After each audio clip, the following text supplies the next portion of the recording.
Later learned that Giuliani is still the president's attorney, but won't do any work regarding Ukraine. You think so? On Saturday, the two men had lunch at Trump's golf course in Virginia. Afterwards, the president going out of his way to praise Giuliani.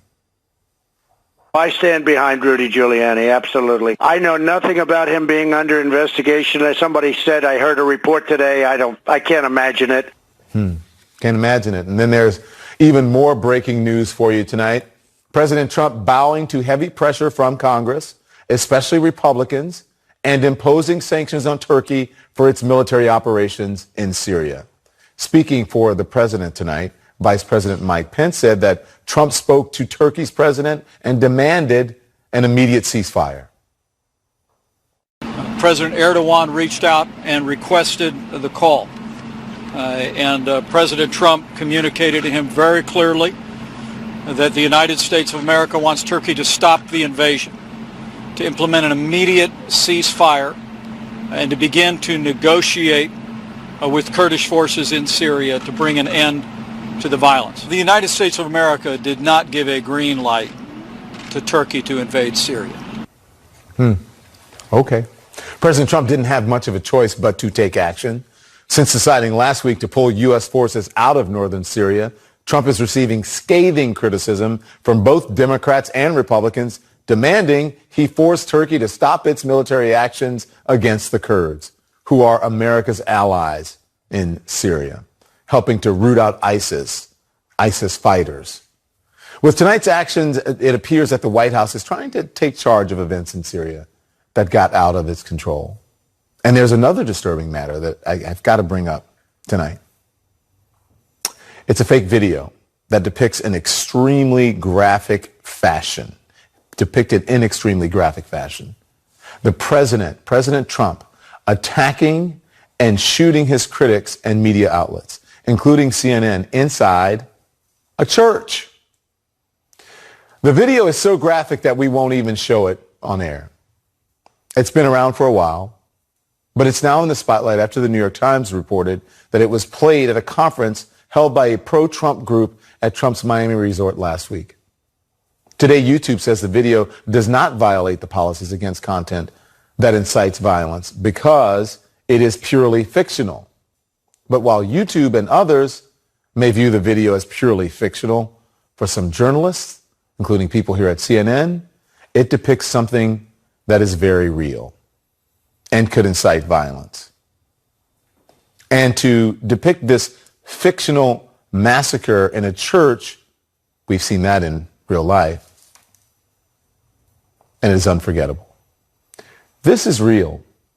White House Press Secretary Stephanie Grisham tweeted this morning that the president had not yet seen the video but would watch it shortly.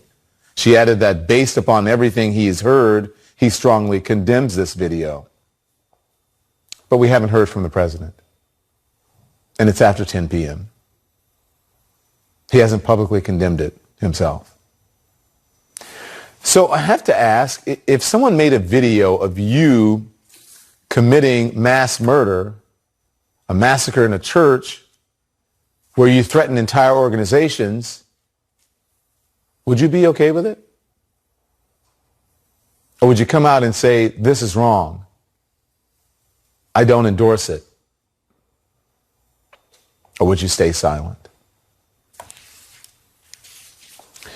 Important testimony on Capitol Hill about the Ukraine scandal as federal investigators examine Rudy Giuliani's financial dealings in Ukraine. A lot to discuss. Kirsten Powers, Max Boot, after the break.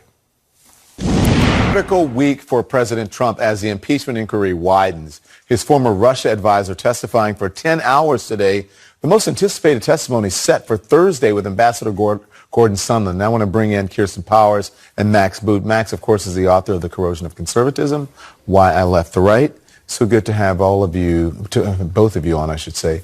So, Max, the Wall Street Journal is reporting tonight that the federal prosecutors in Manhattan are examining Rudy Giuliani's business dealings in Ukraine. His bank records are being examined. I mean, this adds a whole new layer to President Trump's Ukraine problems, doesn't it? It absolutely does, Don. I mean, what we're seeing now is that there are multiple layers of corruption in terms of Trump's dealings with Ukraine. On one level, of course, the corruption is Trump subordinating U.S. national security interests to his desire to get dirt on Joe Biden so that he can, prevail in the 2020 election. But then there's this whole other layer of corruption, which we're now seeing, which is that Giuliani and his confederates, Fruman and Parnas, what the heck were they up to? I mean, the Fruman and Parnas are now been arrested on charges of circumventing federal campaign finance laws, funneling hundreds of thousands of dollars illicitly to Republican candidates. And now, they were also trying to get business in Ukraine, working with some of the most corrupt elements of that country. And of course, Giuliani, the president's personal lawyer, he was in the middle of it and now being investigated for possible violations of federal lobbying laws, possible business practices. I mean, wow. I mean, this is like so much corruption. It's hard to wrap your head around it. I can't even believe, like, as you were talking about it, and of course I've been in it every day and reading about it, but then as it's playing out, I mean, I hate it when we do this. Can you imagine? But I mean, Kirsten, can you imagine under the prior administration, what would have happened? The Republicans would be, screaming, their heads off. They would be absolutely going insane over this. There's no question. There's not even one part of me that thinks that they wouldn't be completely obsessed with this and talking about it 24/7. So, as they should be. And I think that, I'd like to think that Democrats also would be bothered if Barack Obama had behaved this way, or if he had people around him like Rudy Giuliani behaving this way. I mean, there are some standards, I think, that should cross over party lines, regardless, of how you may personally want to support that person. So, there's just so much information coming out. I mean, this testimony, today about the complaints about the shadow, diplomacy of Rudy Giuliani. I mean, what exactly was he doing here? Does he have a security clearance, for example? I mean, there's a reason that. Where do you think this could lead, Kirsten? Because, I mean, listen, I want to ask you this because federal investigators have been questioning witnesses since at least August. Giuliani is denying any wrongdoing, but, I mean, he is under intense scrutiny. Where do you think this could lead? I mean, it could lead to him going to jail, obviously, if he broke the law. And I think that, we have to wait and see what he did. But, there's a real question about, whether he's violated lobbying laws. This just hasn't been done on the up and up. Like, what I was going to say is there's a reason that the president hires people, and when they're in senior positions, they have security clearances and they have accountability, and in some positions they have to actually be confirmed. There's a reason for that. You don't just pick people and just let them roam around the world doing things without coordination with the rest of the government. Yeah. Max, President Trump's former top Russia advisor, Fiona Hill, testified for more than 10 hours today. More key witnesses are coming. What is Congress, I mean, what are they going to do with, when they're back in session tomorrow? This is a huge week for the impeachment inquiry. Look at all these folks who are going to testify.